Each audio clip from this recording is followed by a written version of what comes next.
देखिए ध्यान से सुनना बेटे, कायदे से अगर मैंने 30 मिनट बोल दिया ना तो ये स्टैंडर्ड खत्म है, लेकिन ये स्टैंडर्ड प्रैक्टिकल है। कंसोलिडेटेड बैलेंस शीट ध्यान है आपको, कंसोलिडेशन वैसे पॉइंट्स आएंगे, गुडविल कैपिटल रिजर्व पर, काफी बिगिनर लेवल की चीजें ही है वो। ठीक है, बड़े ही प्यार से देखिएगा। मैं एक बार के लिए पूरा स्टैंडर्ड बोल दूंगा, उसके बाद हम क्वेश्चन में जाएंगे और क्वेश्चन को सॉल्व कर लेंगे। ठीक है, 4-5 क्वेश्चन है टोटल, आसान है। ठीक है, लेकिन आपको अगर तुमने मेरी ये बातें सही से अब्जॉर्व नहीं करी तो वो क्वेश्चन सॉल्व नहीं होगा। ठीक है, तो आइए ध्यान से सुनिएगा, बड़े ही प्यार से। सभी बच्चे ready to listen?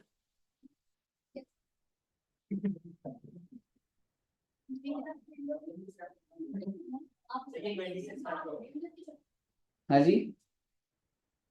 Accounting for investment in associates. ओहो, एसोसिएट्स कुछ होता था।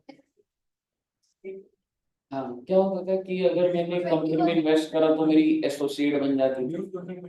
कितने परसेंट? 20% और if you have 20%, it is assumed that you have significant influence। बड़े ही प्यार से देखिएगा, एक कंपनी है एक्स लिमिटेड, और अगर वो इन्वेस्ट करती है more than 50% in Y Limited, can I say ये होल्डिंग सब्सिडरी की बात कर दी मैंने। तो जब आप इन्वेस्टमेंट करते हो सकता है तुम 50% से ज्यादा इन्वेस्ट कर दो, हो सकता है तुम उस कंपनी को खरीद लो, पूरा पूरा मालिकाना कंट्रोल आ जाए। तो क्या मैं कह सकता हूँ, इसको बोला जाता था होल्डिंग, इसको बोला जाता है सब्सिडियरी, और इसके ऊपर हमने एक स्टैंडर्ड पढ़ा है AS21, that is consolidation। When you make investment more than 50%, AS21 apply, you have to prepare consolidated balance sheet, you have to prepare consolidated P&L, और हमने दे दिया COC MI सारी बात। दूसरी बात, अगर एक कंपनी दूसरी कंपनी में इन्वेस्ट करती है 10%, ओनली 10%, 4%, 5%, मैं 20 से नीचे रख रहा हूं मेरी इंटेंशन में, तो क्या ये AS21 लगा? तो इसकी जो, मान लो मैंने इक्विटी शेयर परचेज करे इसके, या हो सकता है प्रेफरेंस शेयर या इक्विटी और प्रेफरेंस ही, तो कौन सा स्टैंडर्ड है हमने कर लिया, करा? एक्स ने वाई में इन्वेस्ट करा 10% इक्विटी शेयर में, तो कोई स्टैंडर्ड है जो हमने पढ़ लिया कि इसकी अकाउंटिंग कैसे होगी? Investment S30। तो अगर या तो आपका क्या लग जाता है S13, क्योंकि अगर ना तो होल्डिंग है और ना एसोसिएट वाला, तो 13 में हो रहा है अकाउंटिंग। अगला,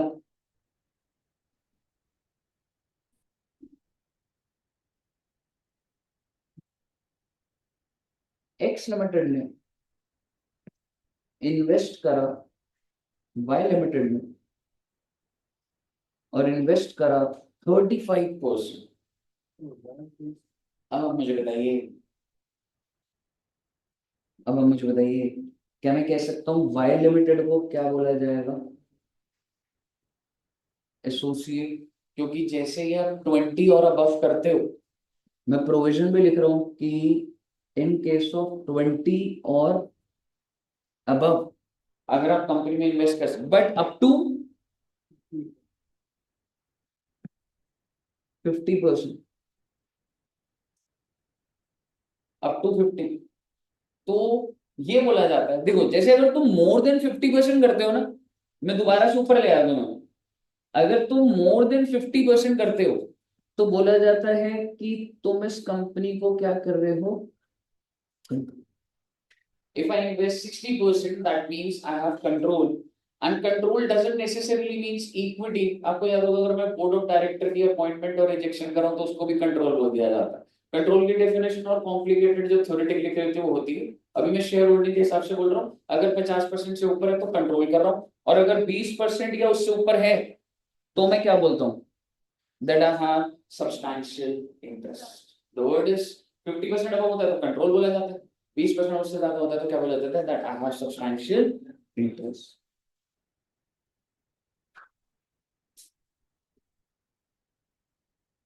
बहुत अच्छी बात है सर। एक्स लिमिटेड को क्या बोला जाता है, इन्वेस्टिंग फंड। कौन सा स्टैंडर्ड लगेगा, डिपेंड करता है। ध्यान से सुनिएगा, ध्यान से सुनिएगा, इसी के आगे की बाइफरकेशन चल रही है। अगर तो एक्स लिमिटेड, ध्यान से सुन लो निकल जाएगा। हाँ जी बोला जी, आ जाओ। अगर एक्स लिमिटेड किसी कंपनी की होल्डिंग नहीं है, ध्यान से सुनिए मैं क्या बोल रहा हूं आपको, एक्स लिमिटेड क्या किसी कंपनी को खरीद रखा, नहीं खरीद, तो एक्स लिमिटेड अपने सिर्फ कौन से फाइनेंशियल स्टेटमेंट बनाता होगा, स्टैंड अलोन फाइनेंशियल। लेकिन अगर एक्स लिमिटेड ने किसी कंपनी को खरीदा हुआ है, कंट्रोल है, तो वो कौन से स्टेटमेंट और बनाता होगा, consolidated. If you are on your own, आप कह सकते हो जैसे एडू जंक्शन है, एडू जंक्शन ने कहीं पे सिर्फ 30% इन्वेस्ट करा हुआ है, क्या एडू जंक्शन कोई कंसोलिडेशन चलाएगा, नहीं चलाएगा। तो ये जो एसोसिएट वाला है ना, ये AS13 के अकॉर्डिंग ही चलेगा। AS23 तब लगता है when the investor prepares consolidated financial statements, and in consolidated financial statements आपने कहीं और भी इन्वेस्ट करा हुआ है 30%, उसकी अकाउंटिंग में आपको सिखा। कहने का मतलब ये है, accounting for investment in associates in consolidated financial. If you are not making CFS, 23 is not for you. If you are making CFS and you have an associate, 23 is for you. CFS तू क्यों बना रहे है, जैसे suppose कर वही आप अभी बातें कर रहे थे, आपने मिस कर दिया, ठीक है। CFS आप क्यों बना रहे हो, मान ले मैं किसी कंपनी को 80% होल्ड करता हूँ, मैं ऑलरेडी कंपनी को 80%, तो मैं CFS तो बनाऊंगा, और मेरी एक और कंपनी, कोई और कंपनी रैंडमली उसमें मैंने 25% होल्ड करा, तो मेरी एसोसिएट हो गई, and because I have to make CFS और एसोसिएट भी है, तो AS23 लगता है। और अगर मैं ऑन माई ओन होता, मेरी कोई होल्डिंग होल्डिंग नहीं है, बस मैंने 25% इन्वेस्ट करा हुआ, डेफिनेटली वो एसोसिएट है मेरी, लेकिन मैं कौन सा स्टैंडर्ड लगाऊंगा उस पर। कहने का मतलब ये कि AS23 कब लग रहा है, ये स्टैंडर्ड हम क्यों पढ़ रहे हैं, इफ आई से, अगर आपने एसोसिएट में इन्वेस्ट करा और आप एक ऐसी कंपनी है जो CFS बनाती है, तो हाँ जी, नहीं नहीं नहीं नहीं, बताया, एग्जाम्पल बनाया, एग्जाम्पल बनाया, एक मिनट ध्यान से सुनिएगा, मैं एग्जाम्पल बताया।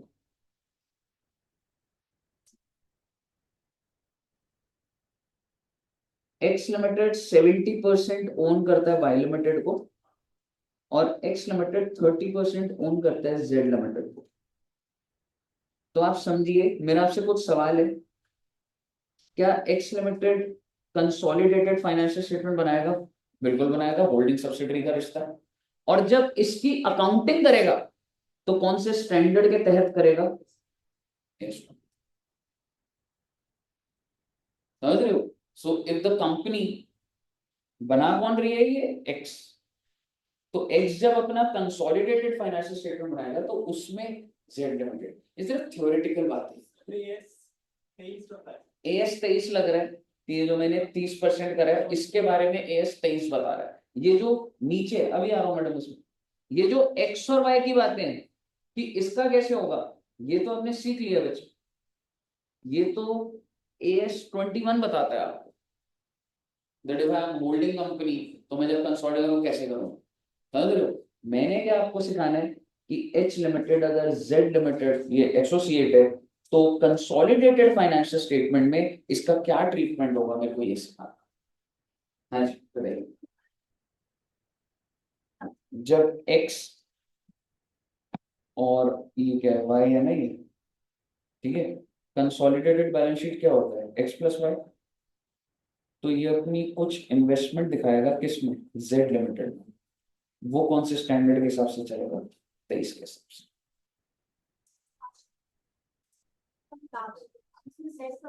वो जो मिला रहा हूँ वो तो मैंने ये मिला दिया ना, एक्स प्लस वाई कर दिया ना मैंने, समझ रहे हो? हाँ, वो तो उसका तो, ये वाला तो होल्डिंग सब्सिडी का रिश्ता होगा, मैंने जोड़ दिया सारा, एम आई सी ओ सी सारा कुछ, इन्वेस्टमेंट उसकी काट दी, अपना कैपिटल हटा दिया, जो बातें करी थी। लेकिन ये जो एक्स ने यहाँ इन्वेस्ट करा है, इसको भी तो अकाउंटिंग में दिखाना ही है ना मुझे। तो वो कहां से दिख रहा है आपको, सीएफएस के अंदर, ये कंसोलिडेटेड बैलेंस शीट के अंदर AS23 दिखता है। अगर ये इसके पास होगा, अगर इसके पास तो AS13 लगता, जो मैं एसोसिएट हूं, यही मैंने लिखा हुआ है कि अगर तो स्टैंड अलोन है, if X limited is required to maintain standalone, तो AS13 है, and if X Limited is required to maintain consolidated financial statement, तो AS23। इन्वेस्टिंग X नीचे एग्जांपल में नहीं, X ने Y में इन्वेस्ट करा, नीचे एग्जांपल क्या रहेगा, X होल्डिंग है, Y सब्सिडरी है, आई एम सॉरी, ये मैंने है ना, तो X ही बना रहा है, X लिमिटेड बना रहा है, ठीक है जी। तो कहने का मतलब है, मेरा आपसे छोटा सा पॉइंट ट्रू फॉल्स में आ सकता है, पेपर में आ जाएगा कि एक कंपनी है, उसने एक्स लिमिटेड है और उसने वाई लिमिटेड में 32% होल्ड करा, क्या आप मुझे अकाउंटिंग स्टैंडर्ड बता सकते हैं? 13। एक कंपनी है X limited who is required to make consolidated financial statement, और उसने वाई लिमिटेड में 30% इन्वेस्ट करा। एक कंपनी एक्स लिमिटेड, उसको कंसोलिडेटेड फाइनेंशियल स्टेटमेंट बनाना है, वाई लिमिटेड में 8% इन्वेस्ट करोगे। समझ आ गया ना आपको क्या चाहिए? एक बार लिख लीजिएगा इसको, ठीक बन गया एग्जाम्पल। ये सारी बातें थ्योरेटिकली लिखी हुई है, मैंने आपको केस बना के लिखवा दिया बस।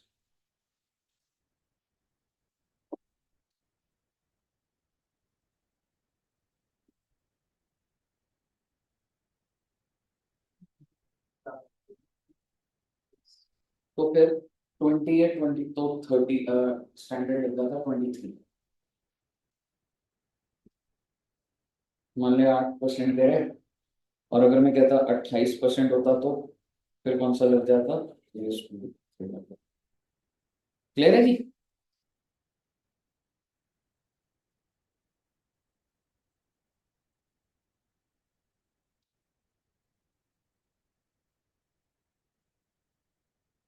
हो सकता है एक ही एग्जांपल से आपको सारी बात समझ आ जाए, अगर एग्जांपल अच्छा बन गया, मुझे नहीं पता, लेकिन हो सकता है प्रैक्टिकल इंटेंट जितनी भी होगी सारी की सारी सामने आ जाएगी, and you already know that. वो जो गुडविल कैपिटलिज्म निकालते हैं ना, वही बातें करने वाला हूँ मैं, समझ रहे हो? तो बेसिकली सेम बातें ही होने वाली है, बस आपका फोकस चाहिए होगा मुझे। 1/4/2001, 31 मार्च 2002, और मैं आपको बोल रहा हूँ कि 1/4/2001 को ये कंपनी कौन है, मैं एसोसिएट कंपनी का नाम लिख रहा हूँ, associate company is Y limited, और एक्स लिमिटेड ने इन्वेस्ट करा है इन वाई लिमिटेड 30%। कितने रुपए की खरीदी है? 15 लाख की। क्या आप मुझे बता सकते हैं, एक्स ने जो वाई के 30% शेयर खरीदे, वो कितने रुपए के खरीदे? 15 lakh. Nothing new in this, आपने होल्डिंग सब्सिडी में देखा होगा कॉस्ट ऑफ इन्वेस्टमेंट क्या होगा। और कौन से दिन खरीदे? ऑन 1/4/2000, 1/4/2001 को ही खरीदा। बहुत अच्छी बात है सर, 1/4/2001 को खरीदा। अब आप मुझे बताओ, तुमने सस्ता खरीदा या तुमने महंगा खरीदा, इसके लिए क्या मुझे 1/4 का कैपिटल, 1/4 के प्रॉफिट्स नहीं चाहिए? बिल्कुल चाहिए। तो इक्विटी शेयर कैपिटल था 30 लाख। आई मीन ये कैसे निकाला सर आपने? मैं बस बेटे एग्जांपल बनाता जा रहा हूँ, सही बन गया तो सही। 3 लाख इक्विटी शेयर्स। और सर जी पीएनएल कितना है? 20 लाख। और सर जी जनरल रिजर्व कितना है? 10 lakh.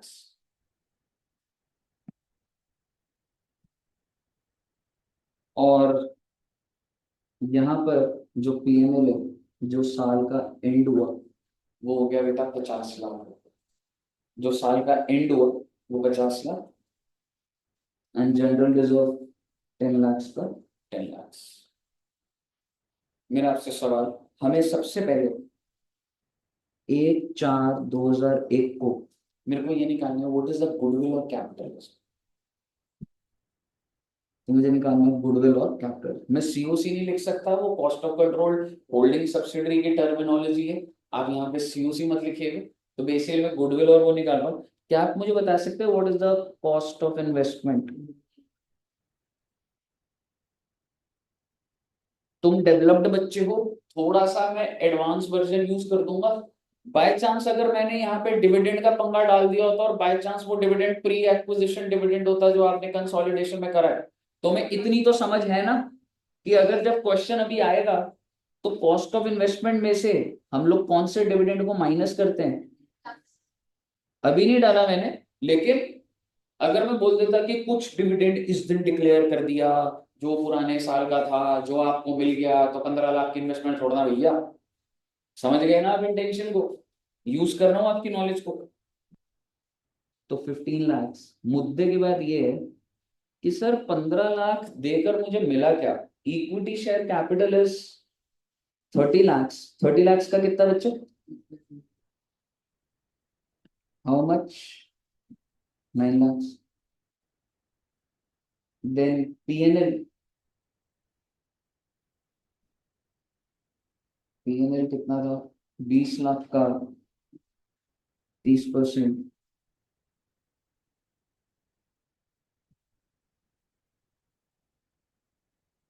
And then general reserve 10 lakh का 30%।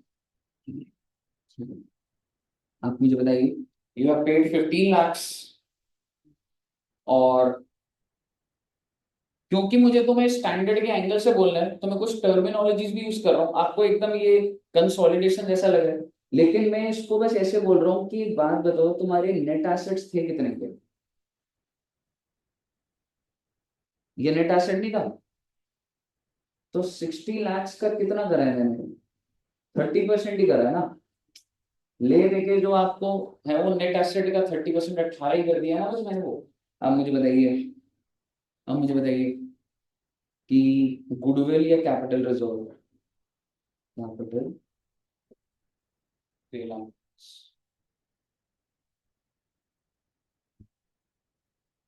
ठीक है। क्वेश्चन आपको बोलेगा कि आप बैलेंस शीट में कैसे दिखाओ। ये तो तुमने सीखा होगा, जो मुझे नहीं थोड़ा बताइए। ठीक है। AS23 में अब मैं कौन से दिन की बैलेंस शीट बना रहा हूँ, एक्सट्रैक्ट। ठीक है, आपको ये पकड़ना जरूरी है। आसान बात है लेकिन फॉर्मेट को एब्जॉर्ब करना जरूरी है। एक्सट्रैक्ट किस चीज का है जी? बैलेंस शीट का। आप मुझे बताओ तुमने इन्वेस्टमेंट कितने की करी है?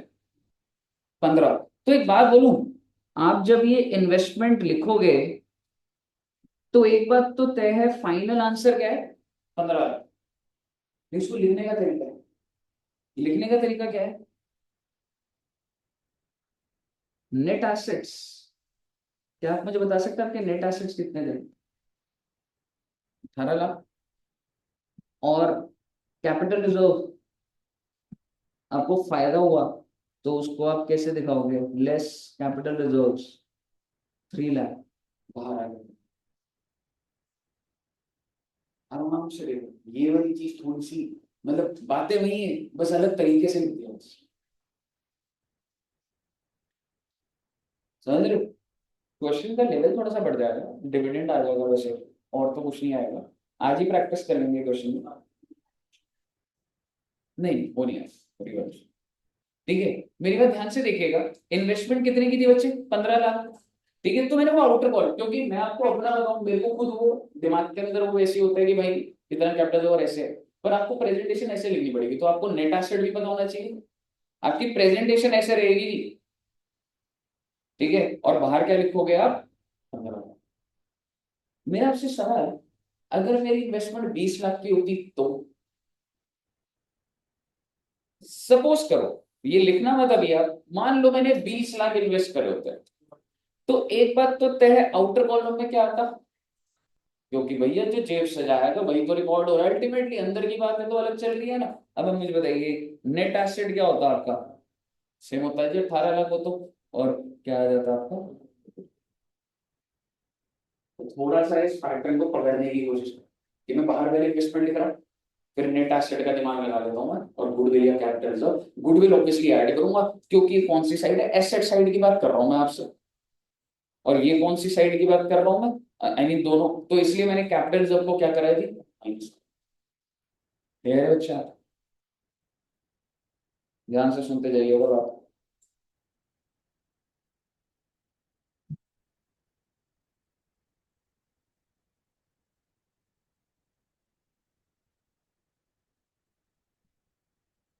पूरे साल की डिटेल दे रहा हूँ,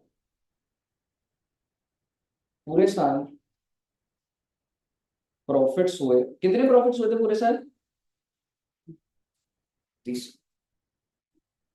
बड़े बच्चों आप, इसलिए सीधी बात कर रहा हूँ आपसे, सुन लो जरा, मैं आपको ये कह रहा हूँ, पूरे साल प्रॉफिट हुए 40 लाख, अरे सर क्या बात कर रहे हो, पूरे साल अगर 40 लाख होंगे तो 60 लाख आता ना। हाँ, तो मैंने डिविडेंड डिक्लेयर कर दिया, कौन सा, प्री का नहीं पोस्ट का, इसी पीरियड में से डिविडेंड दिया, दे दिया मैंने आप।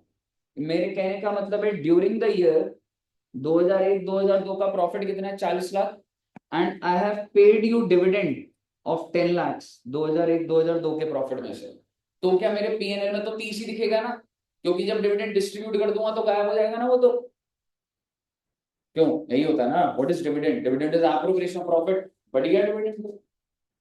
मेरा आपसे सवाल, हमें extract of the balance sheet of कौन से दिन बनाना है, 31 मार्च, डिविडेंड 10 लाख होगा,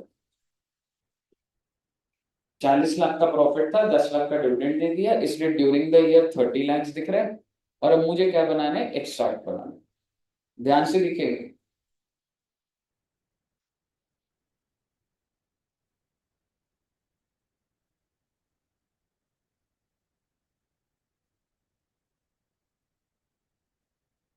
ये वाला एक्सट्रैक्ट कौन से दिन था, 1/4/2001, और ये वाला एक्सट्रैक्ट कब का है, 1/4/2002 या 31 मार्च 2000,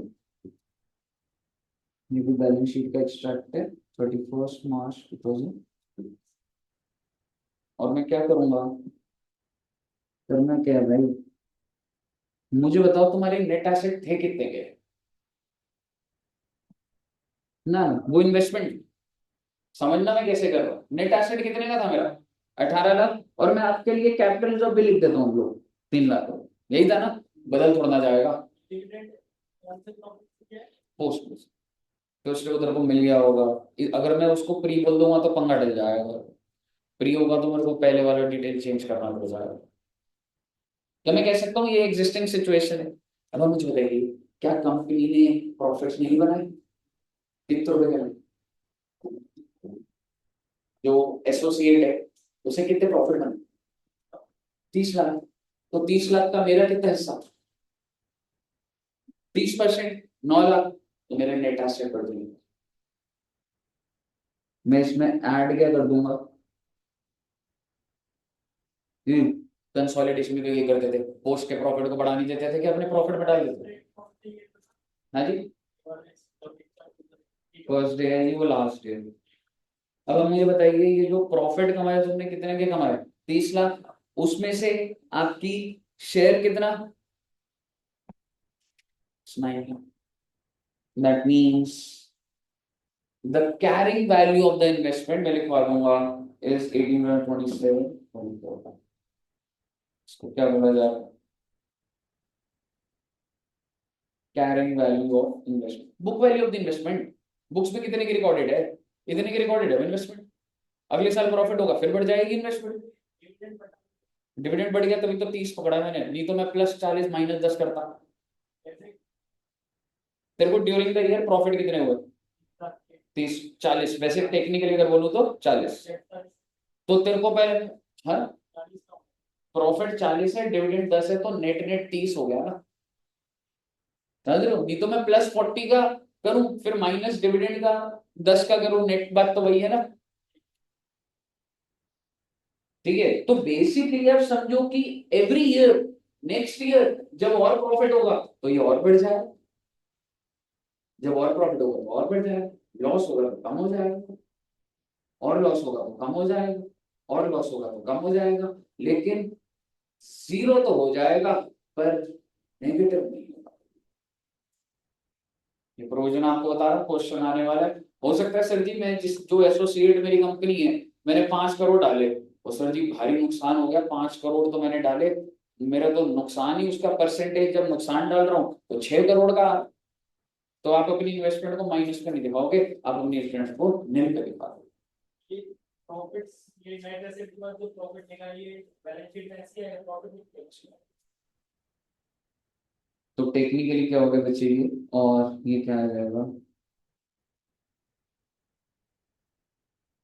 carrying value of investment, and yes you can say this 15 lakh is also carrying value of the investment, दोनों ही कैरिंग वैल्यू क्या होता है, book value of the investment, मैंने कितने पे रिकॉर्ड करा मैंने कैरिंग वैल्यू, भाई ये समझ आया, इस पूरे के पूरे स्ट्रक्चर को, इस पूरे के पूरे लॉजिक को बोला जाता है इक्विटी। अगर AS23 लगता है तो इक्विटी मेथड लगाना होता है, और यो हो गया तुम्हारा इक्विटी मेथड।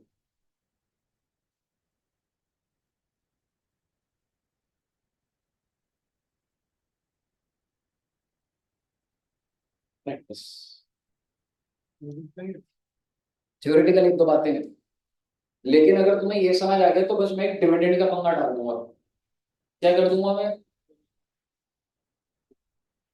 ठीक है, कि अगर मैं लिख नहीं रहा कुछ, इस दिन अगर मैंने डिविडेंड दिया out of previous year profit, समझ रहे हो, तो बेसिकली आपको क्या करना पड़ेगा, अपनी कॉस्ट ऑफ इन्वेस्टमेंट को कम करना पड़ेगा with the amount of dividend that you have receive, और उसके बाद तुम्हारे P&L को भी थोड़ा सा कम करना पड़ेगा, क्योंकि जिस दिन तुम अभी उठा रहे हो उस दिन तो 20 लाख लिखा हुआ, ठीक है, छोटी सी बात है बोल ही देता हूँ,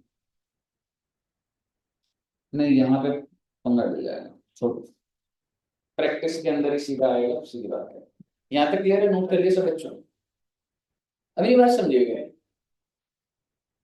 एक चीज बताऊं, ठीक है, आइए आइए देखते हैं।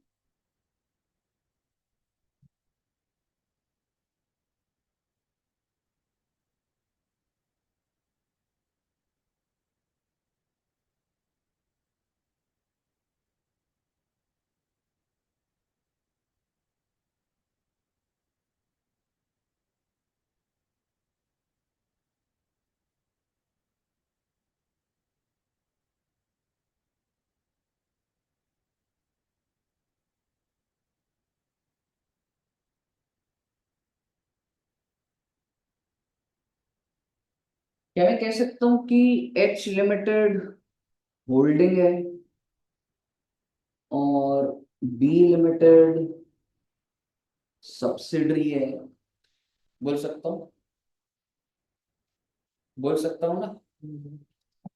अब मैं आपको कह रहा हूं कि अगर मैं स्टैंड अलोन फाइनेंशियल स्टेटमेंट बना रहा हूं, किसके stand alone financial statements of external, देखो ये भी केस स्टडी बेस्ड है, छोटा सा एक एग्जांपल है, ठीक है, वो खत्म हो गया COC और वो बता दिया मैंने बड़ी जल्दी। अब मैं आपको बोल रहा हूँ that what I am preparing is stand alone financial statement of external, तो मेरा आपसे सवाल है, is C limited an associate of external, एक बात बताओ, एक्स ने डायरेक्ट होल्डिंग कितनी करी है, 18%। और इनडायरेक्टली भी होल्डिंग है या नहीं है वैसे? है, ठीक है ना। तो मैं जो इनडायरेक्ट लूंगा, क्योंकि मैं स्टैंड लोन की बात कर रहा हूं, स्टैंड लोन, तो मैं सीधा सीधा 10% हाँ जी, रिलेटेड पार्टी क्या लगेगा? वहां पे एसोसिएट और वो आया था। हाँ तो डिस्क्लोज करूंगा मेरी रिलेटेड पार्टी। आप एक चीज समझना, आपके मन में हो सकता है, आपके मन में ये आ रहा हो कि सर 10% पूरा थोड़ा लोगे, 10% का 80% लेते। मैं लिख देता हूँ, आपको ज्यादा अच्छे से पता लगेगा। और अगर मैं consolidated financial statement of x limited बना रहा हूँ,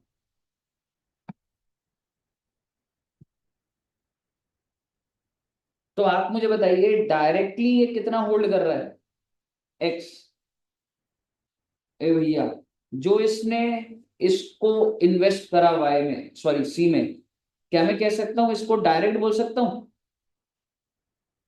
बोल सकता हूं। और फिर मैंने कंपनी को एक्वायर करा, उसने इसमें इन्वेस्ट करा, क्या इसको इनडायरेक्ट बोल सकता हूं?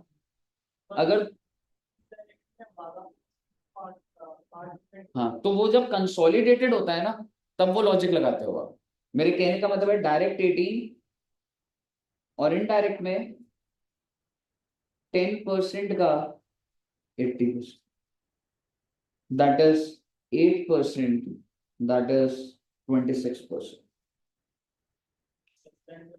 स्टैंड अलोन में दोनों का टोटल कर दिया जाता है। लेकिन अगर कंसोलिडेशंस की बात हो रही होती है, when X limited has to prepare, ठीक है, तो बेसिकली उसको जितना भी अगर सब्सिडी इन्वेस्ट करा उसमें मैंने कितना इन्वेस्ट करा उस परसेंटेज पर होगा। क्लियर है जी? और तुम्हारे दिमाग में हो सकता है किस चले, मेरे दिमाग में एकदम से आई, अगर इनके बीच का कोई रिलेशन ना होता तो एक्स लिमिटेड की होल्डिंग कितनी है? 18%। और क्या इसमें कोई रिलेशन थोड़ा निकालूंगा दोनों के बीच का। समझ रहे हो? ये पंगा तो तब आ रहा है ना, जब ऑलरेडी आप 80% उसमें इन्वेस्ट कर रहे हो, फिर वो 10 का 80% हो। अगर मान लो इन दोनों के बीच का कनेक्शन हटा दूं मैं, तो क्या है जी? 18% ही बोलूंगा सिर्फ और सिर्फ। क्लियर है बच्चे? ओके।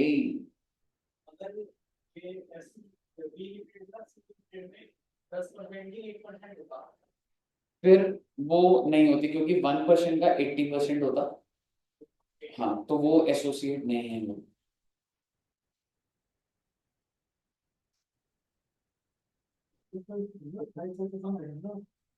हाँ, कि अगर 20 या उससे ज्यादा है तो एसोसिएट 28 और दोनों केस में।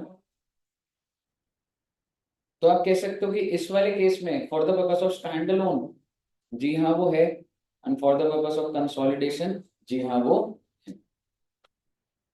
समझ गए ना मतलब बात को? अब ना थ्योरेटिकल बात करूंगा, फिर प्रैक्टिकल क्वेश्चन करना है, बस खत्म बेटा स्टैंडर्ड। और थ्योरेटिकल बात ये है कि एसोसिएट में अगर मैंने 20% होल्ड करा, मान लो 30%, तो क्या बोला जाएगा? That I have substantial interest. लेकिन अगर मैं ये प्रूव कर दूं कि नहीं जी मेरा तो कंट्रोल ही नहीं है, तो ऐसा नहीं माना जाएगा that I have substantial interest. कहने का मतलब है शेयर होल्डिंग परसेंटेज। आप ये कह सकते हो हाँ सर, ड्राइविंग फोर्स क्या है? यही है। अगर 30% सब्सटैंशियल इंटरेस्ट, 15% तो सब्सटैंशियल नहीं है। पहले मैं बोल रहा हूँ 30% है, but if I can prove that I don't have substantial interest, मैं जस्ट एक इन्वेस्टर हूँ, टेम्पररी इन्वेस्ट करा है, तो भाई ये सब झमेले में मुझे मत डालो, S23 में मुझे मत डालो। 23 नहीं लगेगा, even if you have more than 20%, but if you can prove that you don't have substantial interest, उसके पैरामीटर्स होते होंगे। मैं एक इन्वेस्टर हूँ, पैसा था मैंने डाल दिया, तू करती है कंपनी करती रहे, तो मेरा कोई सब्सटैंशियल वो थोड़ा है, कोई सिग्निफिकेंट इन्फ्लुएंस। ठीक है। दूसरी बात, आई हैव 16% होल्डिंग, क्या वो मेरी एसोसिएट है? नहीं। बट अगर मैं बहुत ज्यादा कंट्रोलिंग पावर रखता हूँ, समझ लो कि मैनेजरियल 5-6 पॉइंट लिखे हैं कि हाउ वुड यू कंक्लूड, ठीक है, अगर मेरे पास वो पावर है, तो मान लिया जाएगा दैट आई हैव सब्सटैंशियल। कहने का मतलब है सरकार ने क्या कर दिया कि लोग ना 19% होल्ड करके दिखाते हुए मेरी एसोसिएट भी नहीं पर कंट्रोल कर रहे होते थे। तो उन्होंने बोला भाई अगर तुम ज्यादा, अगर हमें लगा कि मीटिंग्स में डीलिंग्स में यू हैव सिग्निफिकेंट इन्फ्लुएंस, तो हम मान लेंगे कि वो आपके क्या है जी, एसोसिएट। थ्योरेटिकल बात है, और मैंने दोनों ही पॉइंट में सब्जेक्टिव क्लॉज लगा दिया कि अगर आपने ऐसा प्रूव कर दिया, चाहे तुम 40% भरो, हो सकता है कि तुम एसोसिएट, मैं बोलूँ वो एसोसिएट तुम्हारी नहीं। क्लियर है बच्चे? बस एक हमें ये पॉइंट पढ़ना है और अब फिर हम लोग केस स्टडीज देखेंगे।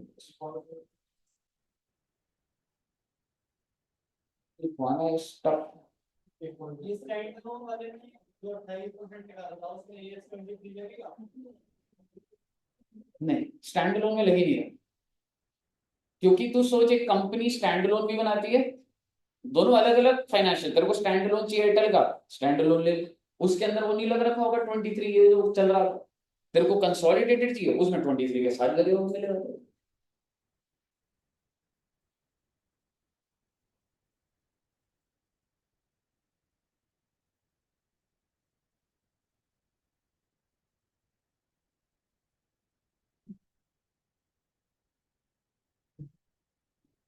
इसी, हाँ कूलिंग हो गया, दोनों बंद कर देंगे।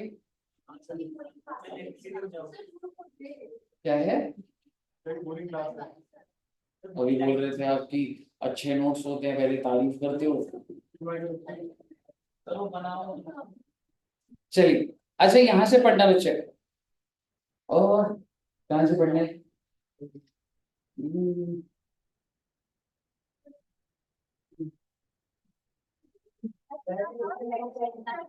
पहले से मैं वो नहीं बोला, मुझे बुरा नहीं लगा,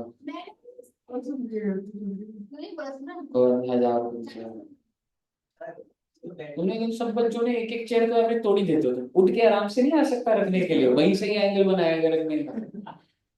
ट्राइपॉड तूने तोड़ दिया 2500 का। हाँ तेरा फोन जब्त हो जाएगा। नहीं, हाँ नहीं, हैंडलिंग तो बच्चों की यहाँ पे थोड़ी गड़बड़ है। ठीक है, अच्छा एक बार ये वाला पैराग्राफ पढ़ना बच्चे, मैं पढ़ रहा था।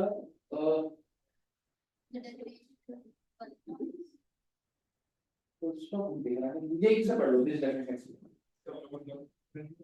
हम्म, हाँ यहाँ से पढ़ लो, चाहे any enterprise having 20%।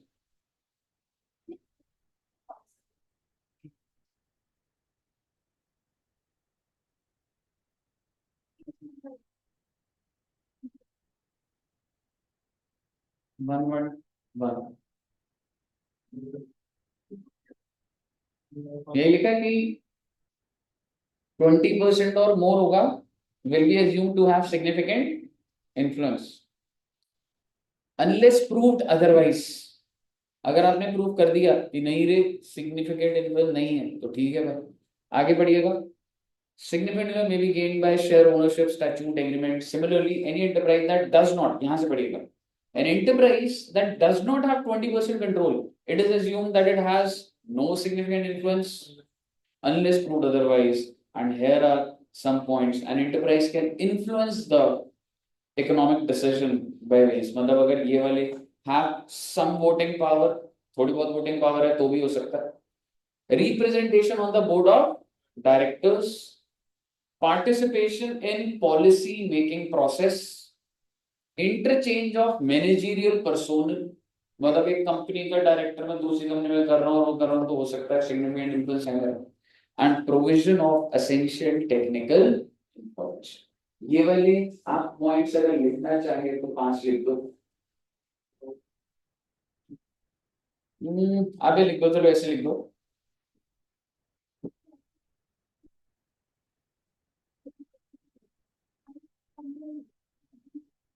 I am just investor, I have funds, मेरे को कोई इंटरेस्ट नहीं है what decision you are making. मैं एक इन्वेस्टर हूँ, मेरे पोर्टफोलियो में 30% है, तो मैं कोई पॉलिसी मेकिंग में तो नहीं आ रहा हूँ। हाँ, ठीक है, तो इसको लिखाओ या सही है मेरे हिसाब से?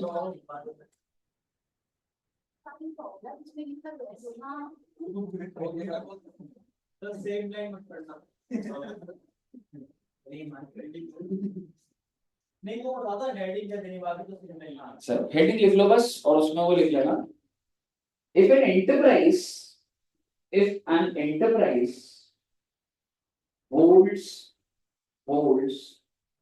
your own less than 20%, less than 20% voting power, comma, such enterprise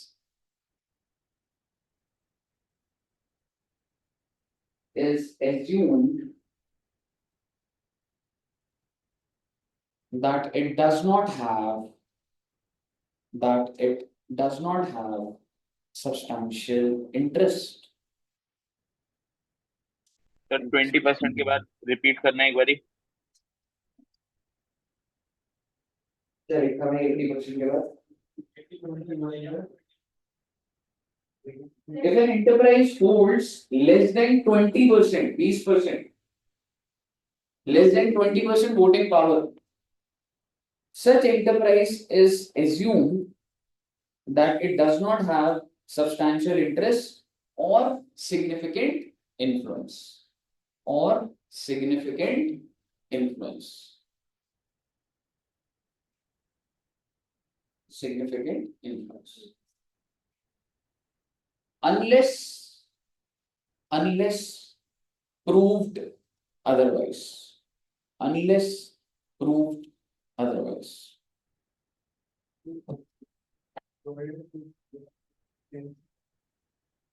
ठीक है, और कौन कौन से केसेस हैं, मतलब ये जो तुम लिख सकते हो कि इन केसेस में अगर मैनेजरियल पर्सोनल हो रहा है तो भी मैं मानूंगा कि सिग्निफिकेंट इन्फ्लुएंस है, तो ये भी लिखो।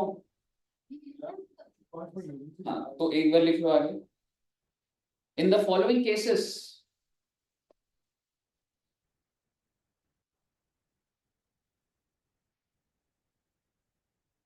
significant influence is established, significant influence is established even if investor holds less than 20%, even if investor holds less than 20%. और ये नीचे के 5 पॉइंट लिख लीजिए, having some voting power, representation on the board of directors, policy making process participation, managerial or technical.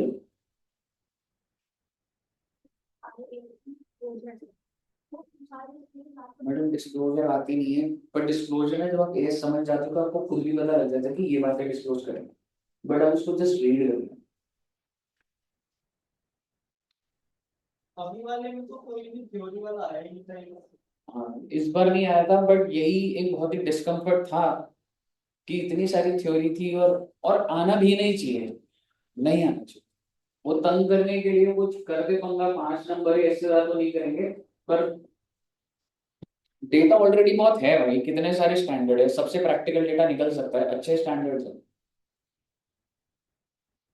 और ये वाला paper देखा ना, अगर मॉडलिंग कर दिया तो बाहर की रिपोर्ट मिलेगी वाले पेपर। अगर क्या कर लिया, मॉडलिंग करके गई थी ना ढंग से, मैं मॉड्यूल से याद है, पूरा मॉडल बता। लेकिन बस इतना होता है कि 2 क्वेश्चन को मिक्स करके दे देंगे, इतना तो होता है। क्या है वो केस इंटरनल या अमेलगमेशन में भी था, केस वाला क्या है, बोरिंग कोर्स में तो शायद से नहीं क्या है, और एक इसमें ओन डिवेंचर वाला पॉइंट भी हाँ, था।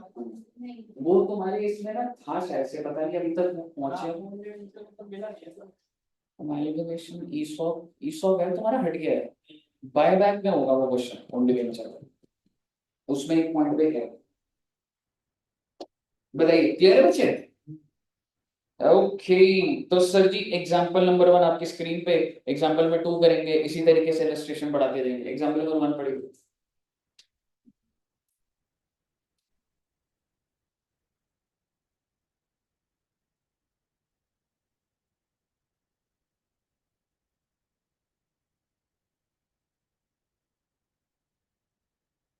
बच्चों वाली बात बोल रहा ना, वो वही है जो मैंने तुम्हारा एस्टैब्लिश कर दिया लॉजिक। एग्जांपल नंबर 2 भी पढ़ लो बच्चे, अच्छा लगेगा आपको।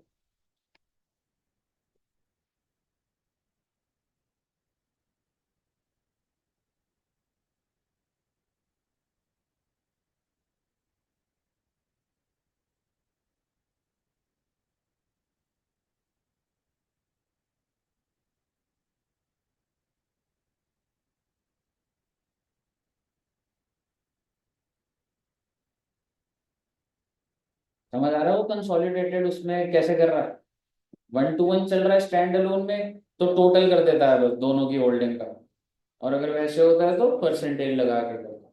सेट है ना कहानी, ये सब ना एमसीक्यूज। हाँ जी मैडम, अगर स्टैंड अलोन होता है, स्टैंड अलोन तो समझते हो, ए लिमिटेड स्टैंड अलोन है तो ए कितना होल्ड कर रहा है सी में, एक बार बताओगे? 10%। और इनडायरेक्टली कितना होल्ड कर रहा है? 11। तो 10 + 11 हो गया 21 in case of stand alone. और अगर मैं ए का कंसोलिडेटेड बात करूं कि कंसोलिडेटेड फाइनेंशियल स्टेटमेंट, तो डायरेक्ट तो 10% है, इनडायरेक्टली में 11 का 90% होता है। क्लियर है?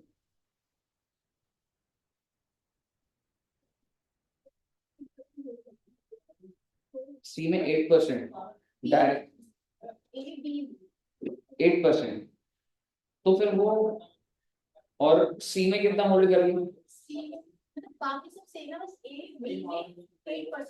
तो फिर तो सिर्फ मैं वो लेता, सी का लेता बस। वो होल्डिंग के टाइम पर होता है, जब होल्डिंग होता है तभी होता है बस। हाँ जी बस अभी हो जाएगा। क्वेश्चन तो देखो आपके सामने है। नहीं लिखा है।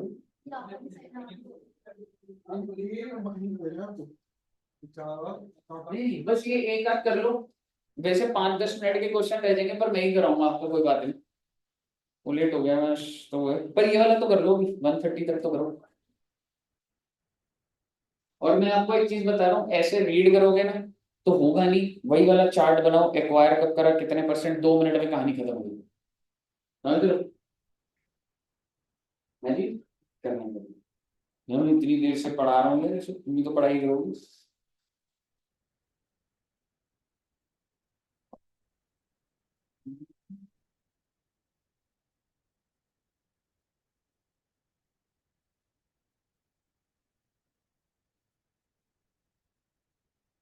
हाँ जी खूब नुकसान कर रहे हैं। एक चेयर, एक फ्राई और एक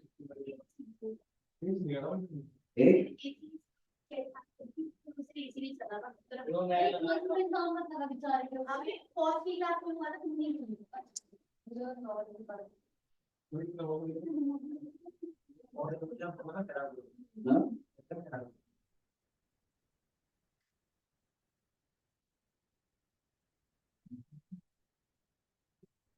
चलो भैया, इतना ही पढ़ोगे यार तो थक गए हो।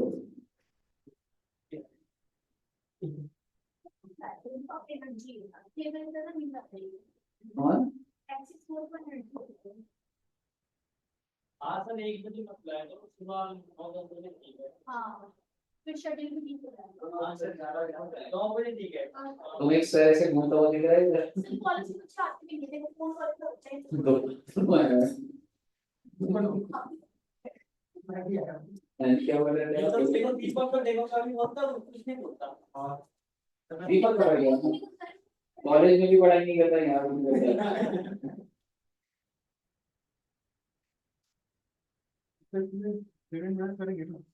हाँ जी बिल्कुल माइनस करेंगे जी, बिल्कुल नहीं करेंगे। पोस्ट है यार 3 लाख, -1 लाख, 2 लाख का नेट ले लो। ये आंसर दिखा रहा हूँ, ये देख लो ना, आंसर क्यों दिखाऊं? मैंने पूरा तो करा रखा है ये डिविडेंड पोस्ट है फ्री है, तो कर देना माइनस। 3 लाख का पूरे साल का प्रॉफिट, 1 लाख का डिविडेंड, तो 2 लाख ही बांट देना सिर्फ उसमें।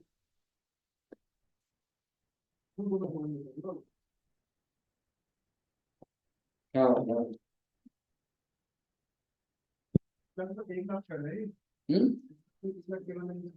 1 लाख का डिविडेंड है।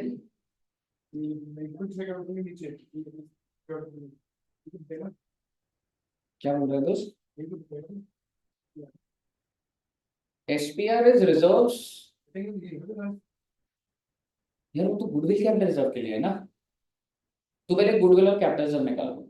1/4 को 31 मार्च में मत जाओ, पहले आप सभी बच्चे 1/4/2001 का गुडविल कैपिटल रिजर्व बताओ मुझे। आप तो आंसर से देख के बोल रहे हो। गुडविल कितना है आपका? बस सेट है काम, कोई दिक्कत नहीं है। बैलेंस शीट में क्या करा हुआ है, बाइफरकेट करके तो दिया हुआ है एक्सट्रैक्ट को, 720 का नेट एसेट, 780 की गुडविल, इसको इनर कॉलम में कर दो आप, कोई दिक्कत वाली बात नहीं है। जैसे मैंने तो बोला था 720 का नेट एसेट, 780 की गुडविल बाहर कर दो, उसको cost of investment inner column में कर दो, इसको अलग क्या लग रहा है आपको। ये दो वैल्यू मैंने अंदर ही तो लिखवाई थी बस, तो बाहर ही तो आ रहा है 15 लाख। उसके बाद आपके ड्यूरिंग द ईयर जो प्रॉफिट हुए हैं, 3 लाख का प्रॉफिट है डिविडेंड, तो 2 लाख का 45% ऐड कर दो बस। आप आराम से पहले अपने हिसाब से बना लो, आप फॉर्मेट में कंफ्यूज हो रहे हो आप। जैसे मैंने सिखाया वैसे बनाओ, आपका आंसर मैच होगा, पहले तो पहले आंसर मैच कर लो आप।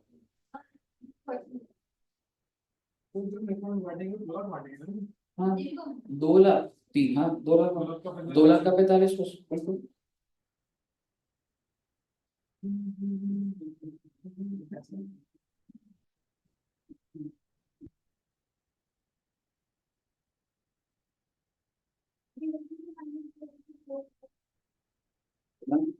आप मुझे बता दो, डिविडेंड एप्रोप्रिएशन ऑफ प्रॉफिट होता है, तो तुम्हारे प्रॉफिट 3 लाख है, जिसमें से 1 लाख डिस्ट्रीब्यूट कर दिया, तो पूरे साल के प्रॉफिट कितने हुए, 2 लाख नहीं हुए।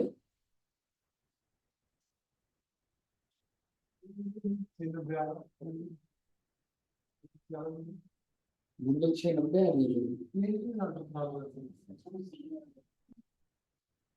15 लाख की इन्वेस्टमेंट है तेरी, नेट एसेट तेरे 7 लाख 20 आ रहे होंगे, 780 आएगा तेरा।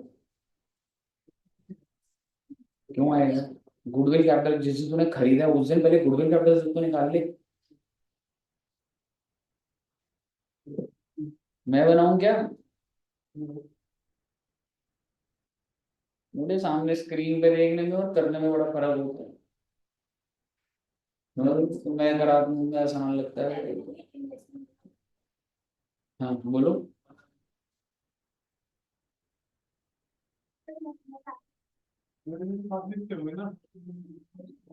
तूने 15 लाख का खरीदा, तो 780 की गुडविल होगी ना तेरी।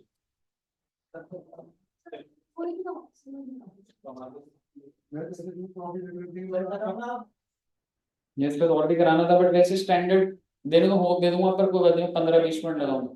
हाँ कल कर लेंगे। लेकिन ये क्वेश्चन करा रहा हूँ मैं आपको, रुको, ये क्वेश्चन अगर आपको समझ नहीं आ रहा तो गड़बड़ है।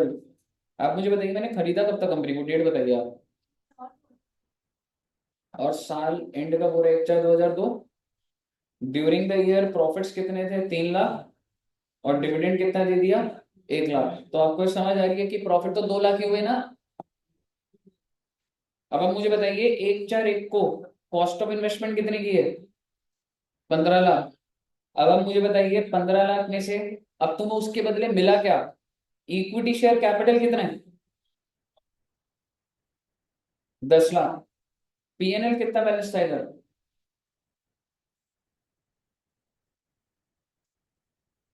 5 लाख, और एसपीआर 1 लाख।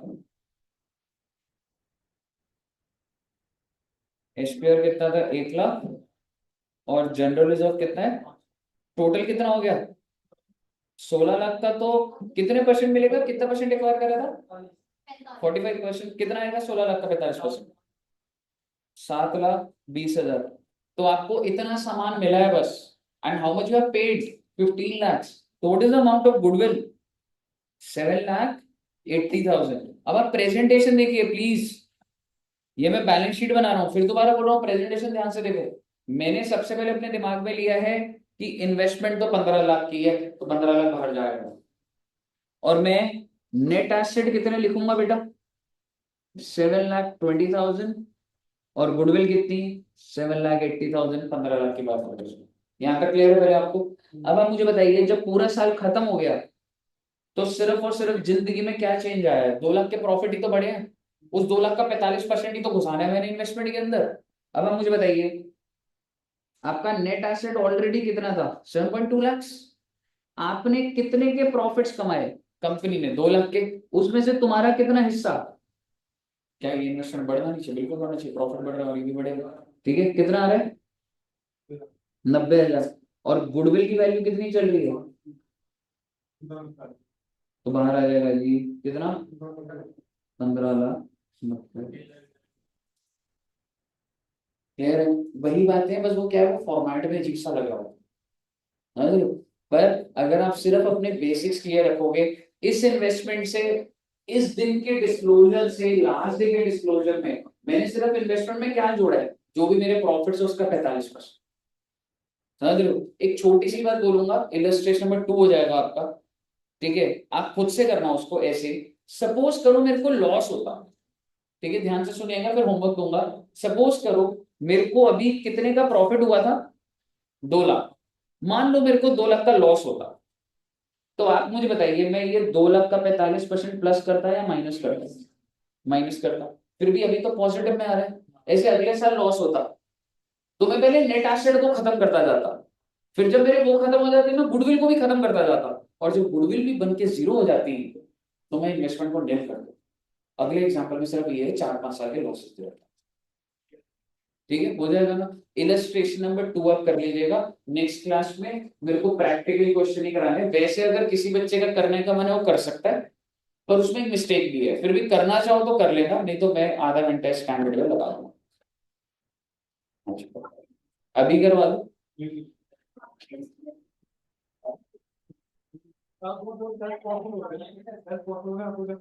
ऐसे तो कुर्सियां तोड़ रहा है, ये तोड़ रहा है, टेजी पोस्टपोन कराया है। जन्माष्टमी की छुट्टी दी थी मैंने, भूल गया? नहीं नहीं नहीं, मेरे को सपने में आया था ये।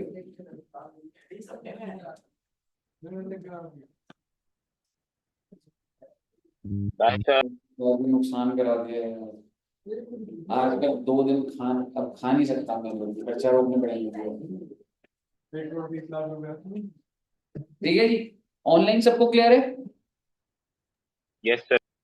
ओके, तो सर जी इतना रखते हैं, और मिलेंगे नेक्स्ट क्लास में। और वैसे तो S23 क्लोज है, लेकिन मैं आधा घंटा जरूर जरूर जरूर लगाऊंगा, सो ओके जी, थैंक यू वेरी मच।